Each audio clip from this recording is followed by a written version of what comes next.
Amén, pueden tomar asiento. ¿Cuántos se mojaron? Qué tormenta, ¿verdad? Qué tremendo, pero aquí estamos. Muchas personas dicen que quieren aprender la Biblia. Está bien, estamos para aprender la Biblia esta noche, pero aprender la Biblia no es cosa fácil. Es una cosa que requiere trabajo, estudio, esfuerzo, hay que pensar y todo esto no simplemente escuchar y decir qué lindo. Así que vamos a ver, ¿cuántos de ustedes han trabajado alguna vez en la escuela dominical? ¿Alguien? Muy bien, ni pregunto cuántos se criaron en la escuela dominical, yo no, no acepté a Cristo hasta 18 años, algo así, pero hay un canto de niños y creo que muchos de nosotros conocemos cuál es. El hombre sabio su casa construyó, ¿verdad? Podría cantar, pero no puedo cantar.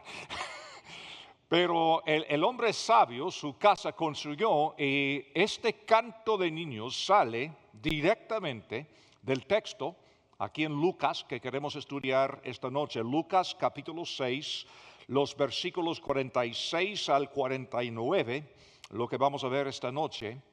Y he puesto como título para este estudio el canto de niños, que es una bomba teológica porque así es.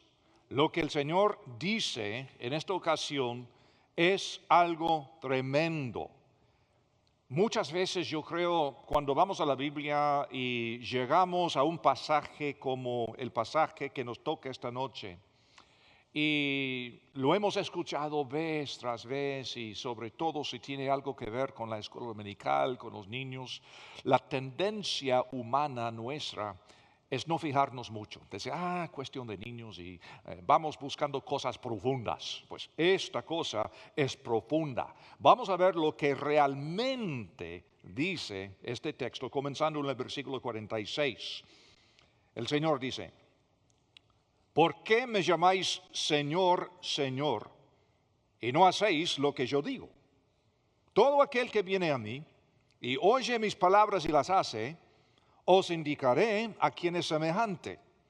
Semejante es al hombre que al edificar una casa cavó y ahondó y puso el fundamento sobre la roca, y cuando vino una inundación, como esta tarde, por ejemplo, el río dio con ímpetu contra aquella casa, pero no la pudo mover porque estaba fundada sobre la roca.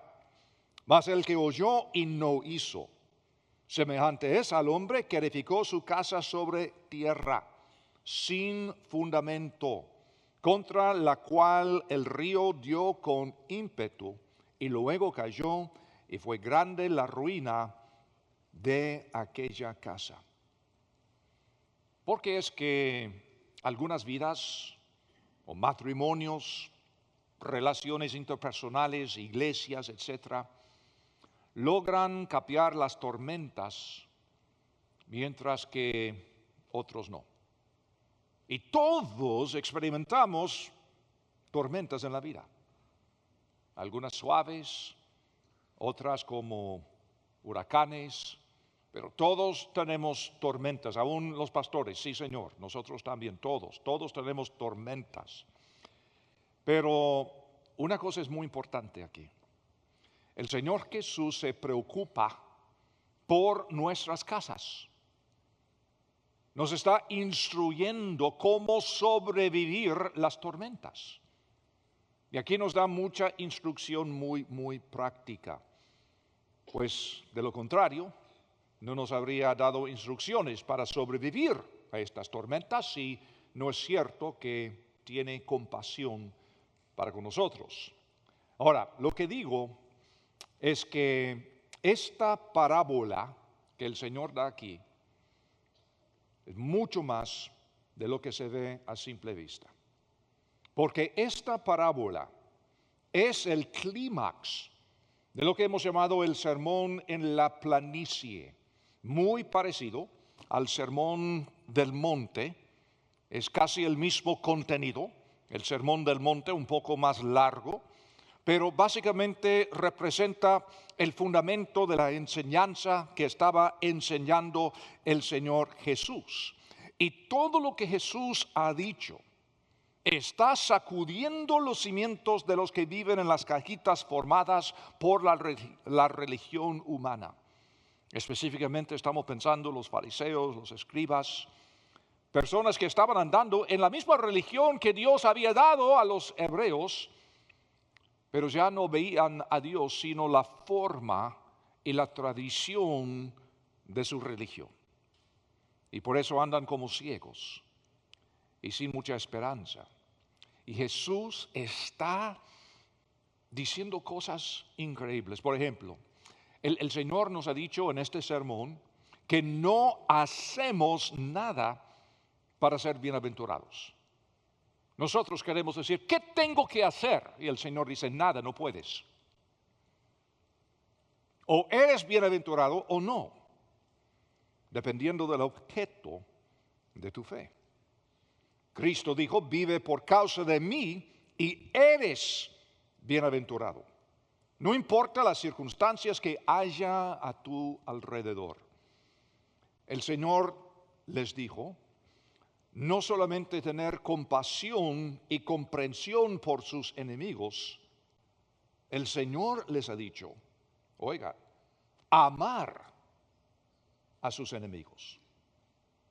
Cosa que para nosotros aún hoy en día nos es difícil, nos es imposible sin el poder de Él.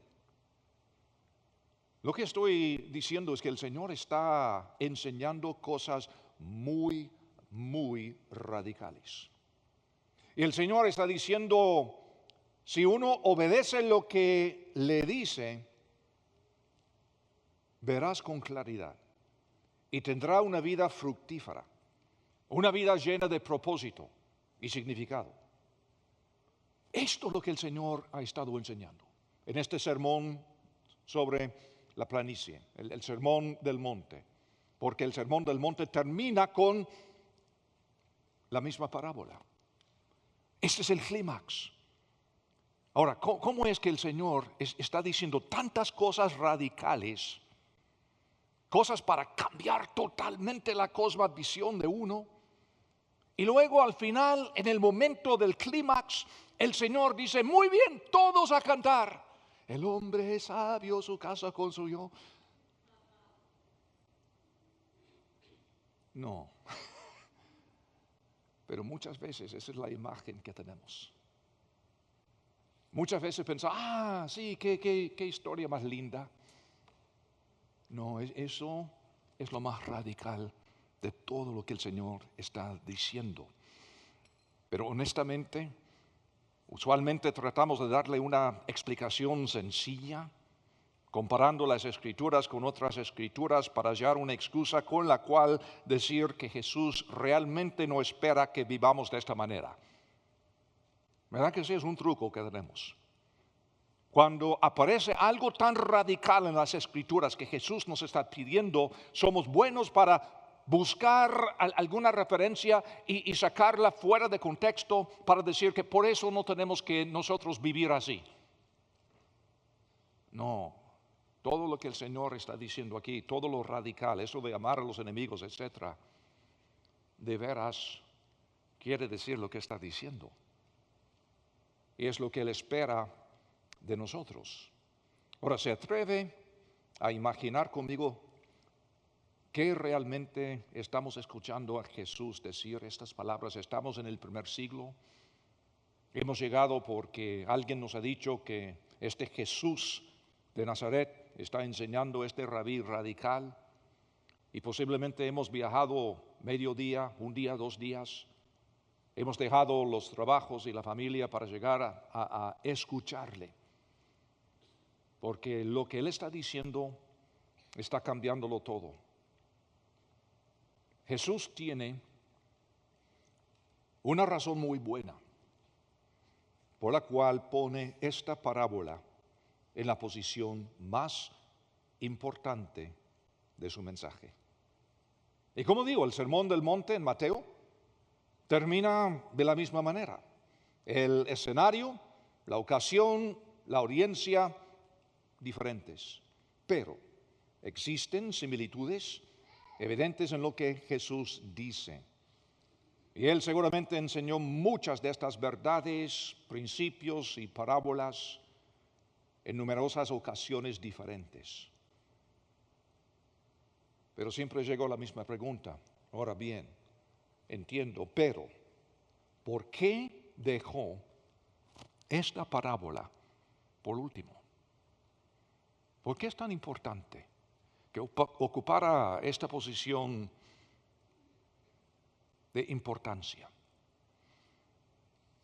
En Mateo se establece un contraste entre un hombre sabio y un hombre necio.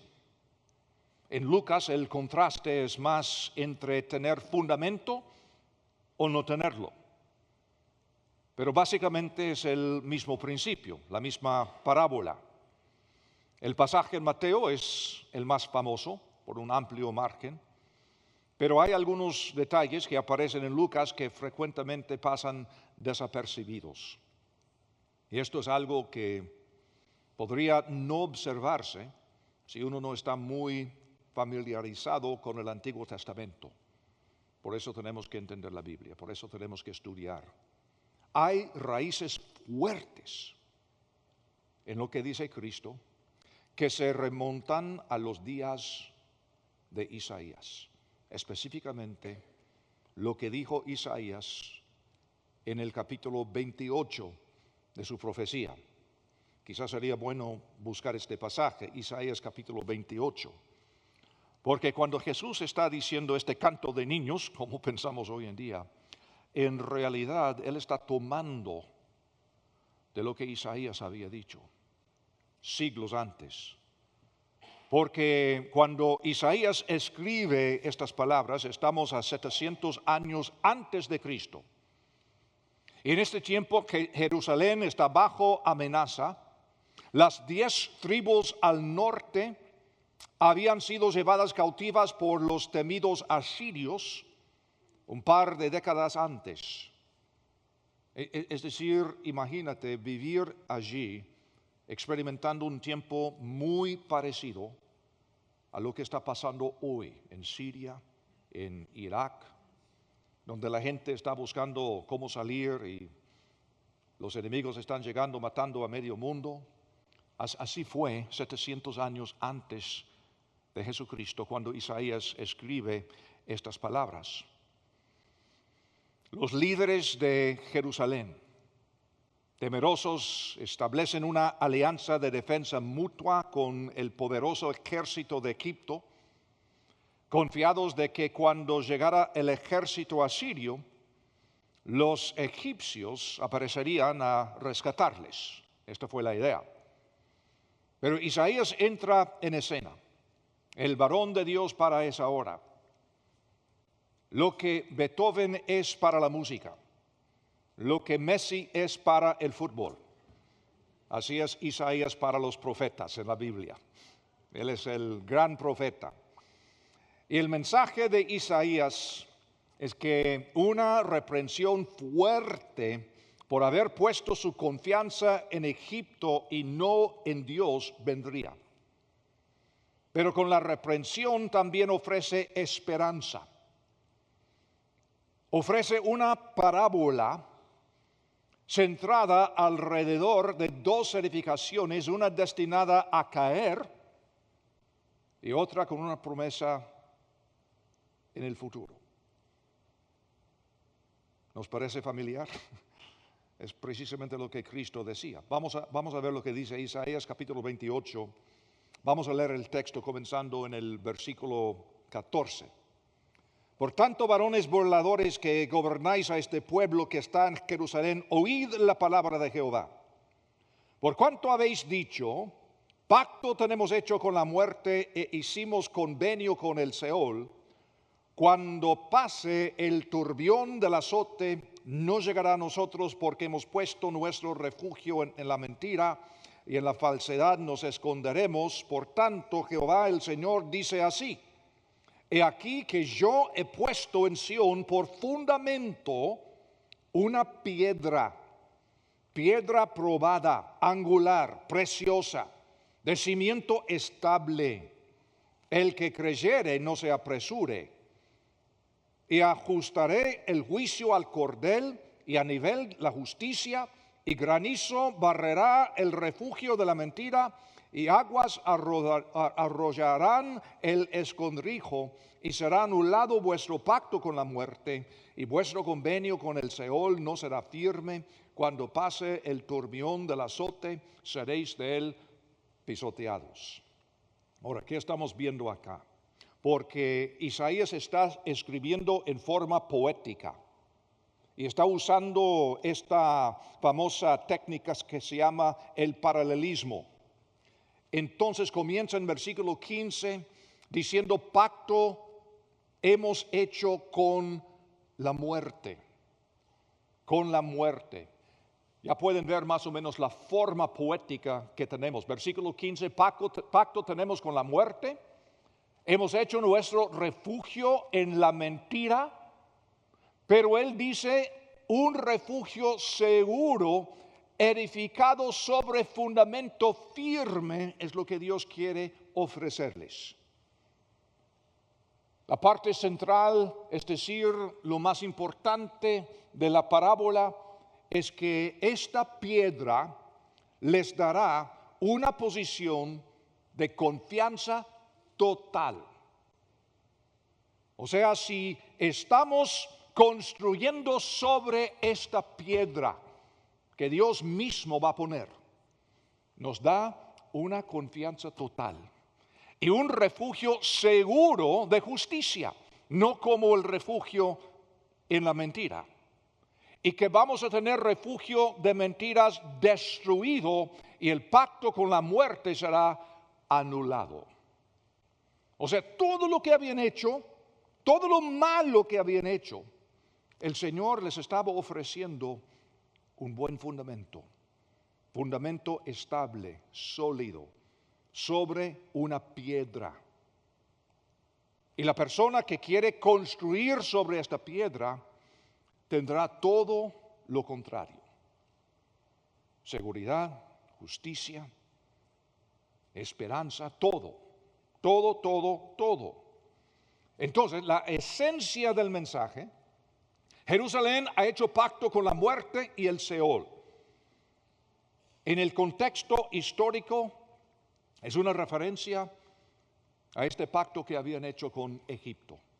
Esta alianza política, confiando en Egipto y no confiando en su Dios. Al hacerlo, Isaías está diciendo, se ha edificado un refugio falso, porque están confiando en la falsa seguridad de las mentiras. ¿Nos ayudarán contra los asirios? Sí, mentira. Es un refugio en las mentiras. Pero hay esperanza porque Dios no los ha abandonado, sino dice que pondrá una piedra angular en Sión, un fundamento seguro para un nuevo edificio. Algo sobrenatural que no se cumplió totalmente en los días de Isaías. Es decir, es obvio al estudiar el pasaje que Isaías está viendo no tan solo lo inmediato de la historia, sino está viendo mucho más allá, siglos después, está viendo otra cosa. El que creyere en esta piedra, en este fundamento, dice, no se apresure.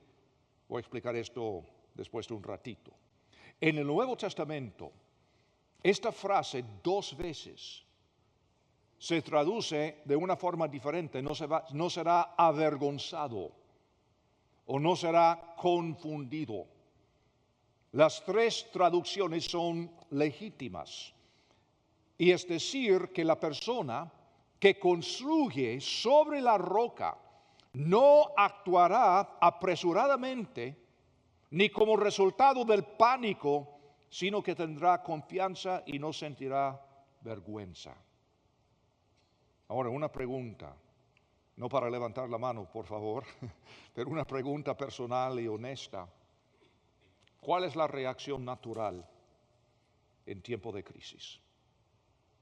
¿Pánico? o confianza?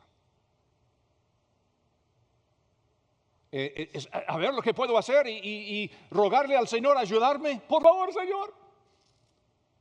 ¿O es una reacción de confianza?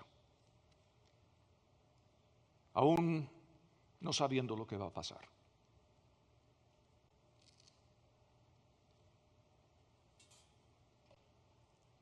La forma en que uno contesta esta pregunta revela cuál es el fundamento de su vida.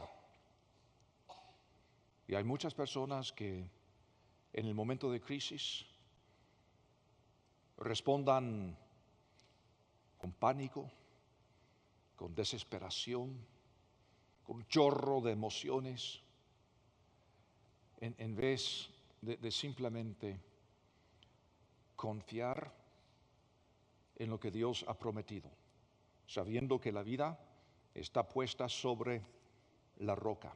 Ahora, eso sí es lo más superficial, es importante, es muy práctico, pero hay mucho más aquí. Una cosa que uno no podría saber si no toma el tiempo para estudiar la historia y el contexto de los días. Qué interesante que en el momento crítico de sus sermones más conocidos, más populares, el sermón del monte, el sermón en la planicie, el Señor Jesús en ambas ocasiones escoge esta parábola como el clímax de lo que está diciendo. Y todo el mundo que es hebreo, todo el mundo que se ha criado en la sinagoga, que ha escuchado las escrituras, sabe inmediatamente que Jesús está pensando en Isaías capítulo 28. ¿Por qué? Avancemos 600 años. O sea, estamos a un siglo de la llegada de Jesús. Israel está enfrentando la ocupación de los romanos. Los romanos están en su país controlándolos bajo opresión. Y hay varias reacciones del pueblo. Por un lado, hay una comunidad de judíos piadosos en Qumran, en el norte. Son los que nos han dado los rollos del Mar Muerto. Se descubrieron en esta comunidad. Leyendo sus escritos, y a propósito, la copia más precisa de Isaías que tenemos fue hallada en una de las cuevas de esta comunidad de Qumran. Aunque muchos años antes de Cristo, palabra por palabra dice exactamente lo que el libro de Isaías dice hasta el día de hoy, no hay duda. Pero es obvio porque ellos tenían una obsesión con la profecía de Isaías. Como digo, para ellos el gran profeta.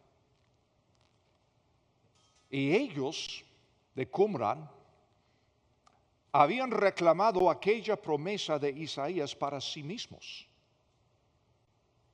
Esto que hemos visto en Isaías 28, creyendo que los 15 miembros de su consejo de líderes eran el cumplimiento de esta nueva piedra angular para el pueblo judío. Así enseñaron. No es que nosotros hemos salido de Jerusalén porque ellos son corruptos, no creen la Biblia como nosotros creemos la Biblia, y nosotros pues ya sabemos lo que la Biblia dice porque ningún otro ha llegado a este entendimiento, y seguramente la profecía de Isaías se ha cumplido en nuestro consejo de líderes. Nosotros somos aquella piedra. Ahora, en Jerusalén, esta parábola se interpretó de una manera muy diferente y mucho más literal. Allí afirmaban que la roca, esta piedra, era el segundo templo, es decir, el templo que construyeron después de haber regresado del cautiverio. Construyeron un templo en los días de Nehemías, Esdras, todos aquellos. Y ahora, antes de Cristo, los romanos habían ayudado para remodelar el templo, hacerlo más grande, etc. Entonces, ellos decían que esta roca era una roca en el templo, aunque el arca del pacto había desaparecido hacía ya mucho tiempo. La piedra sobre la cual reposaba el arca del pacto en tiempos de los profetas antiguos todavía se hallaba en el templo dentro del lugar santísimo. Y era para los hebreos ahí en Jerusalén el centro de su mundo, en serio. Esta roca era el centro de su mundo. No saben dónde está el arca, pero aquí tenemos la roca. Y para ellos esta roca es el cumplimiento de la profecía de Isaías. Y todo el mundo que vive en Palestina sabe estos dos grupos. Los de Qumran que decían, no, nosotros somos la piedra. Y los de Jerusalén, no, la piedra está en el templo donde siempre ha estado. Ahora, ¿qué hace Jesús? Jesús no toma partido. Él cambia el juego. Totalmente. Y radicalmente. Y todo el mundo que le está escuchando sabe lo que está haciendo. Porque lo que Jesús está haciendo es básicamente afirmar que Él mismo es el cumplimiento de aquella promesa, de la piedra angular, del fundamento seguro. Eso dado por Isaías. Cristo está diciendo, edifica sobre mí y sobre mis palabras y no serás sacudido por las tormentas que se avecinan. Es decir, la decisión no es entre la comunidad del Qumran y el segundo templo, sino es decidir si me seguirán y obedecerán mi verdad o no. Qué tremendo. Mucho más que el hombre sabio su casa construyó. Lejos de lo que ellos están pensando. Ellos están escuchando estas palabras y diciendo, Dios mío, ¿qué está diciendo este tipo? No es como dicen en Qumran ni lo que dicen en Jerusalén. Él está diciendo que Él mismo es la piedra. Ahora, creerlo o no, ese es el punto. Cuando examinamos la parábola de Isaías y la de Jesús, hay muchas comparaciones. Por ejemplo, las dos parábolas dan la figura de dos casas y estructuras. En ambas aparece el símbolo del agua, tormenta. El elemento crítico en ambos es el fundamento, el cimiento. En ambas se hace un llamado a que el pueblo escuche la palabra del Señor. Isaías hace un llamado a que el pueblo confíe en Dios. Jesús hace un llamado a que el pueblo ponga un nuevo fundamento de cara al conflicto venidero con Roma, que en última instancia dará por resultado la destrucción del templo. Por eso tan radical lo que Jesús dijo en cuanto a la destrucción del templo, porque muchos estaban confiando no en Dios, en el templo. Es la tendencia humana, ¿verdad? Hay muchas personas hoy en día que confían en un templo. No, estoy hablando de personas como nosotros. No estoy pensando de personas en otras religiones. Estoy pensando en personas como nosotros que confían en sus líderes, que confían en el edificio, que confían en su grupo, que confían en su denominación o lo que fuera. Confían en todo menos Dios. Jesús vuelve a usar esta misma figura más adelante en Lucas capítulo 20, versículo 17, por favor. Lucas 20, versículo 17. Y lo mismo aparece a propósito en Mateo 21, Marcos capítulo 12. Pero aquí en Lucas 20, 17, pero él mirándolos dijo, ¿qué pues es lo que está escrito? La piedra que desecharon los edificadores ha venido a ser cabeza del ángulo. Todo el que cayere sobre aquella piedra será quebrantado, mas sobre quien ella cayere, le desmenuzará. Y los seguidores de Jesús obviamente comprendieron este mensaje claramente. No como canto de niños, no como historia muy linda. En Hechos capítulo 4, y a propósito, su autor humano es el mismo Lucas, pero en Hechos capítulo 4, versículo 11, Pedro está predicando y dice, este Jesús es la piedra reprobada por vosotros los edificadores, la cual ha venido a ser cabeza del ángulo. En ningún otro hay salvación, porque no hay otro nombre bajo el cielo dado a los hombres en que podamos ser salvos. Y esto cayó como bomba. Jesús mismo es la piedra. Él es lo que profetizó Isaías. No el templo, ni los líderes de Qumran. Él mismo. Pablo, Efesios, capítulo 2, versículo 20. Pablo dice que somos personas edificados sobre el fundamento de los apóstoles y profetas, siendo la principal piedra del ángulo Jesucristo mismo. Primera de Pedro 2. Versículo 5.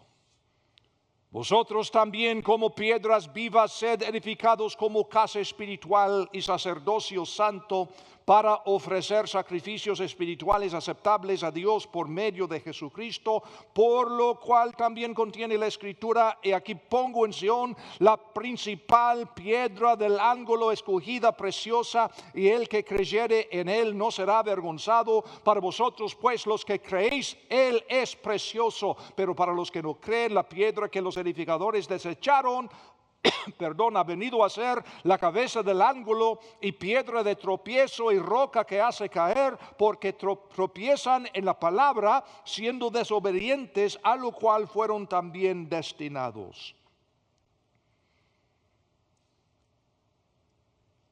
Este tema del fundamento y la piedra, esta parábola de Isaías, fue algo enorme en el primer siglo.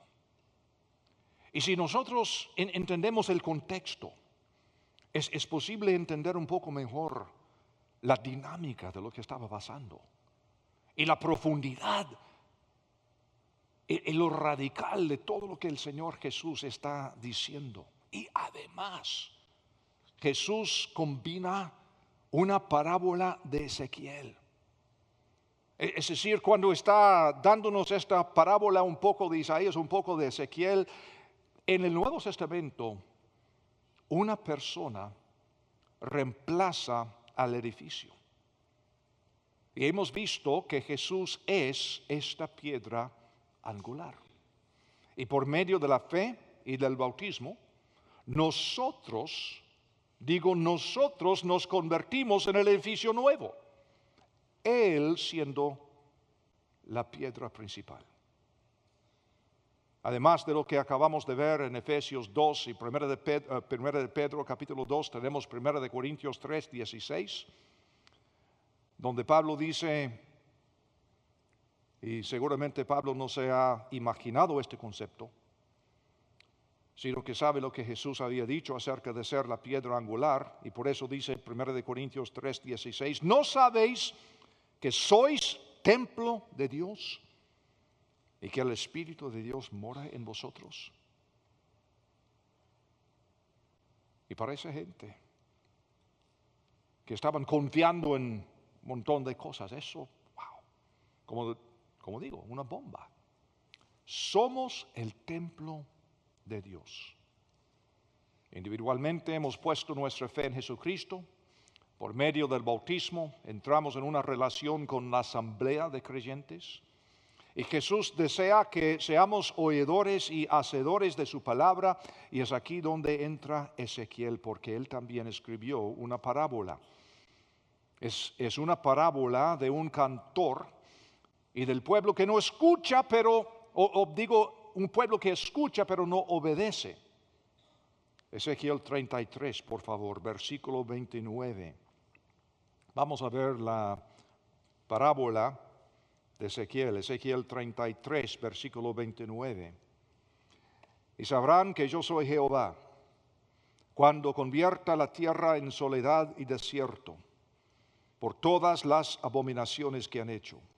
Y tú, hijo de hombre, los hijos de tu pueblo se mofan de ti junto a las paredes y a las puertas de las casas, y habla el uno con el otro, cada uno con su hermano, diciendo, venid ahora y oíd qué palabra viene de Jehová.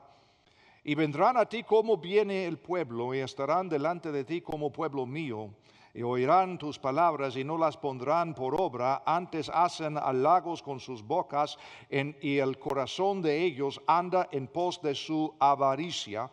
Y he aquí que tú eres a ellos como cantor de amores, hermoso de voz, y que canta bien, y oirán tus palabras, pero no las pondrán por obra. Pero cuando ello viniere, es decir, la destrucción, sabrán que hubo profeta entre ellos. Es decir, es escuchar y no hacer. Ezequiel está diciendo, este pueblo me escucha.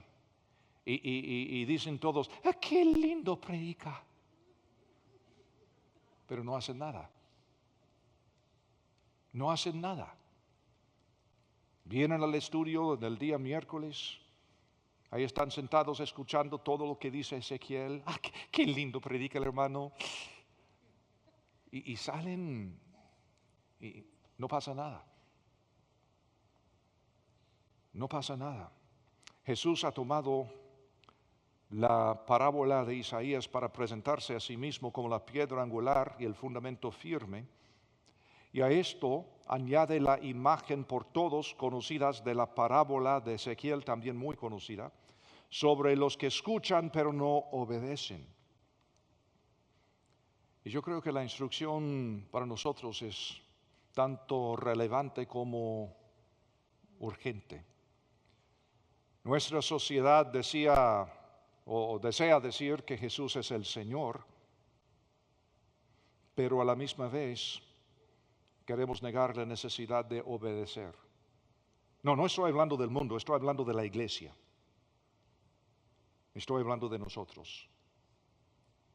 No estoy hablando de la gente inconversa que están en las calles, que están en las casas de prostitución, que están vendiendo drogas. No, sabemos que son.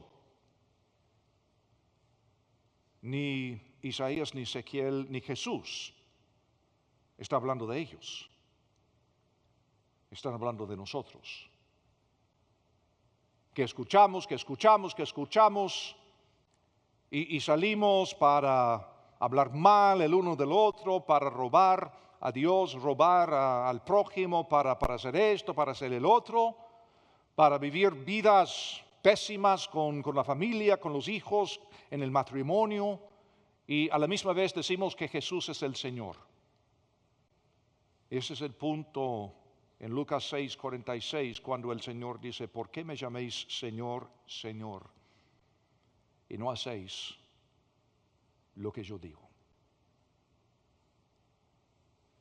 Es una mentira. Has puesto tu refugio en mentiras. Y cuando el Señor Jesús está contando esta parábola, todo el mundo sabe exactamente lo que está diciendo y lo radical que es.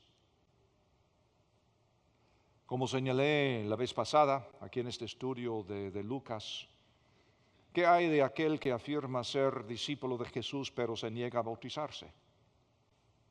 Dice que Jesús es el Señor y niega obedecer lo que el mismo Jesús dijo. No es la iglesia que nos pide bautizar, es Jesús. Lo mismo podríamos decir en cuanto a casi cualquier cosa. Son enseñanzas que no son opcionales.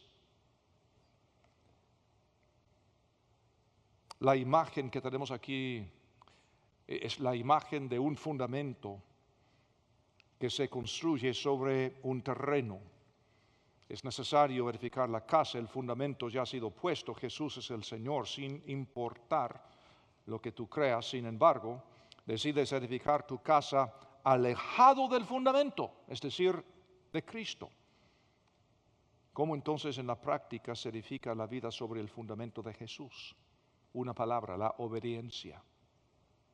Hacer lo que Él dice. Decimos que es el Señor y no hacemos lo que dice. No, es mentira, no es cierto. Si decimos el Señor es porque le servimos, nos sometemos a Él y lo que Él nos dice, esto es lo que hacemos. Y aquí no estoy hablando del montón de cositas y legalismos y reglas y todo esto que se inventan en iglesias y estoy hablando de la Biblia, ¿no? Y como hemos dicho tantas veces, tenemos que entender lo que es la diferencia entre lo que enseña la Biblia y lo que es la práctica cristiana, lo que es la cultura cristiana. Y vaya, todos vamos a formar nuestras culturas, tradiciones, y está bien, siempre y cuando no suben al mismo nivel de autoridad como las Escrituras mismas. Entonces, ¿qué hay de ti? De mí. ¿Eres uno que solamente oye? ¿O eres de los que obedecen? Un hacedor.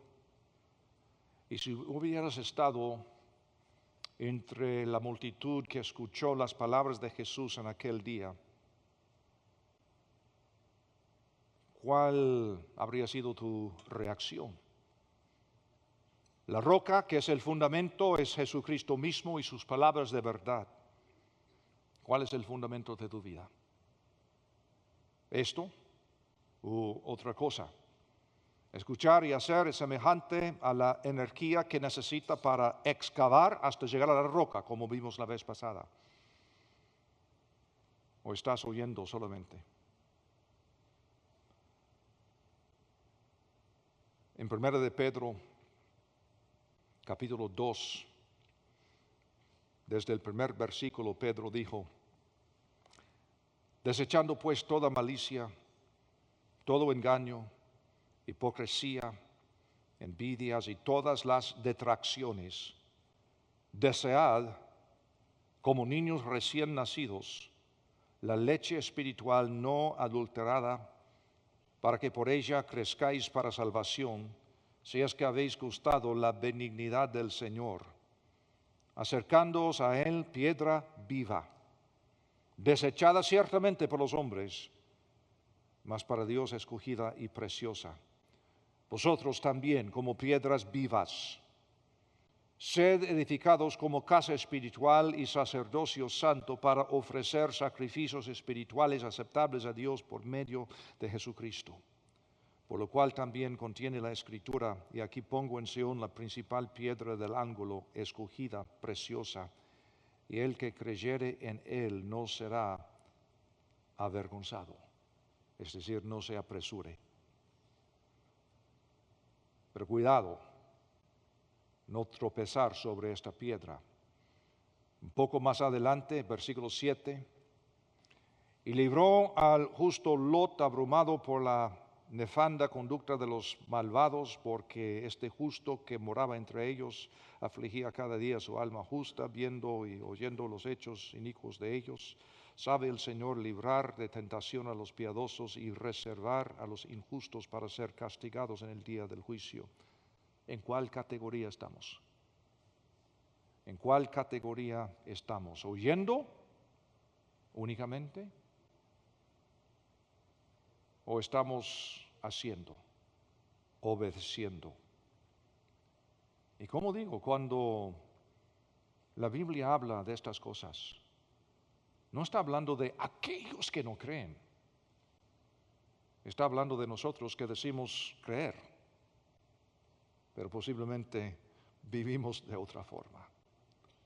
Es bueno para cada uno de nosotros repasar de vez en cuando de veras cuál es el fundamento sobre el cual estamos construyendo. Padre Santo, todos aquí esta noche te confesamos esta misma tendencia humana. Queremos hacer algo para merecer algo, para recibir algo y no simplemente confiar en lo que tú eres y lo que tú has hecho. Señor, te confesamos que como cualquier ser humano, también tenemos la tendencia a agregar cosas a la Biblia, confundir tradición y reglas y todo esto con lo que la Biblia enseña. Y entonces fijamos estas cosas sin dar atención a lo que es el fundamento de nuestras vidas. Y te suplico que cada uno de nosotros pueda decir que tú mismo eres la roca de nuestras vidas. Y que podemos llamarte Señor, Señor, sin mentir. Porque estamos construyendo sobre la roca, en cuyo nombre pedimos todo esto. Amén.